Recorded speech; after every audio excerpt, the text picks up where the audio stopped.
বললাম এখানে অবজেক্টটা আছে, আপনি অবজেক্টটাকে সিলেক্ট করবেন, সিলেক্ট করার পরে অবজেক্ট প্যাটার্ন মেক, অবজেক্ট থেকে প্যাটার্ন থেকে মেক এখানে আসবেন। তখন যেটা হবে, new pattern has been added to the swatch panel ইত্যাদি এরকম একটা অপশন দেখাবে। আমি অপশনটা বারবার দেখতে চাই না, এটা কেটে দিলাম।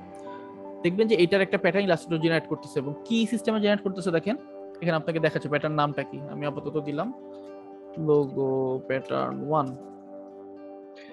টাইল টাইপটা কি হবে, মানে কিভাবে অ্যারেঞ্জড হবে, এটার রেক্ট্যাঙ্গুলার একটা গ্রিড, আপনি ব্রিক বাই রো সিস্টেমে করতে পারেন। ইট যেভাবে থাকে একটা তার মাঝ বরাবর উপরে আরেকটা, তার মাঝ বরাবর উপরে আরেকটা, এই সিস্টেম হতে পারে।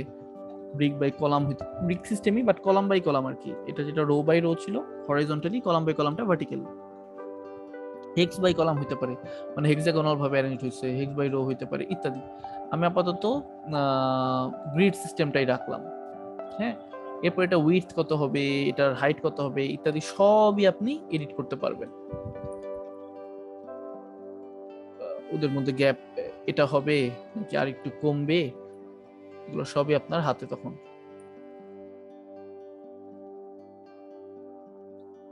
ঠিক আছে, এখানে টাইল সাইজ টু 8 দিলে আপনার এই একটা যে টাইল ব্লু বক্সটা এটা একদম আর্টের সমান হবে। উঠাই দিলে আপনি ম্যানুয়ালি যে ইনপুট দিবেন সেটা হবে। স্পেসিং কত হবে একটা থেকে আরেকটা, এটা আপনি ম্যানুয়ালি দিয়ে দিতে পারেন, বা এখানে যদি আরো কম চান। ওভারল্যাপ কতটুকু হবে, কে উপরে থাকবে, ডান পাশের জন্য বাম পাশের জন্য ইত্যাদি। এটা এখন এখানে বোঝা যাচ্ছে না, কিন্তু আমি যদি ওর মধ্যে একটা গ্রেডিয়েন্ট দিতাম, একটু খেয়াল করেন, আমি যদি ওকে কালার না দিয়ে একটা গ্রেডিয়েন্ট দিতাম, গ্রেডিয়েন্ট আমি একটু লাল থেকে নীলের দিকে দিলাম, ধরেন কথার কথা। হুম, প্রত্যেকে আলাদা আলাদা গ্রেডিয়েন্ট পাইছে। আমি যদি সবাইকে সিলেক্ট করা অবস্থা একবারে টানি, প্রত্যেকের গ্রেডিয়েন্টটা একসাথে হবে। সরি, আমার প্যাটার্নটা মনে হচ্ছে চলে গেছে, আসলে চলে যায় নাই, আমরা এখানে সোয়াচে সেটা অ্যাড হয়ে গেছে। আমি যদি একটু নামাই দেখতে পাবেন, আমি যখন কোনো শেপ আঁকি এবং শেপের ফিল কালার হিসাবে এই সোয়াচটা দিয়েছি, আমার যাতে এখানে ক্লিক করলেই এই এটা দিয়ে এটা ভরে যাবে। এবং আমি যদি এই জিনিসটাকে অ্যাড করতে চাই বা এডিট করতে চাই এই প্যাটার্নটাকে, আমি এটার উপর ডাবল ক্লিক করলেই হয়ে যাচ্ছে, আমি এটাকে আবার নিজের মতো করে এডিট করতে পারবো। তো যেটা বলতেছিলাম যে আমি ধরেন স্পেসিংটা একটু কমাই দিচ্ছি, সো হয়তো 0.15 দিচ্ছি। তো সেই ক্ষেত্রে ডান পাশের জন্য উপরে থাকবে না বাম পাশের জন্য উপরে থাকবে, এটাও আমি এখানে ম্যানুয়ালি এডিট করে দিতে পারবো। এটা দিলে বাম পাশের জন্য উপরে থাকবে, ডান পাশের জন্য উপরের জোন, নিচের জোন ইত্যাদি। কপি কয়টা হবে, বেশি হবে না কম হবে প্যাটার্নের জন্য, এটা আপনি এখানে ম্যানুয়ালি এডিট করে দিতে পারেন।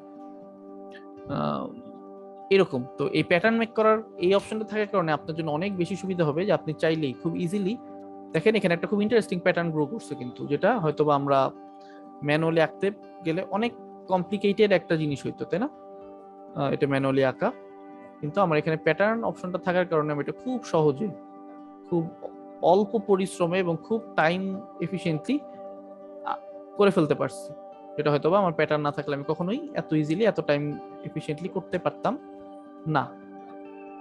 তো এটা একটা তাই মজার অপশন। আপনারা যে কোনো লোগো করেন বা যে কোনো শেপ নিয়ে কাজ করেন না কেন, এই প্যাটার্ন অপশনটা আপনি নিজের মতন করে করে নিতে পারেন। সেটা আপনার সোয়াচে থাকবে, আপনি পরবর্তীতে ইউজ করতে পারেন। যেমন এখানে সোয়াচে আমার আরো কিছু প্যাটার্ন ছিল, ইলাস্ট্রেটর কিছু বেসিক প্যাটার্ন আপনাকে প্রোভাইডই করে দিবে, তো এটা নিয়েও টেনশন করার কিছু নেই।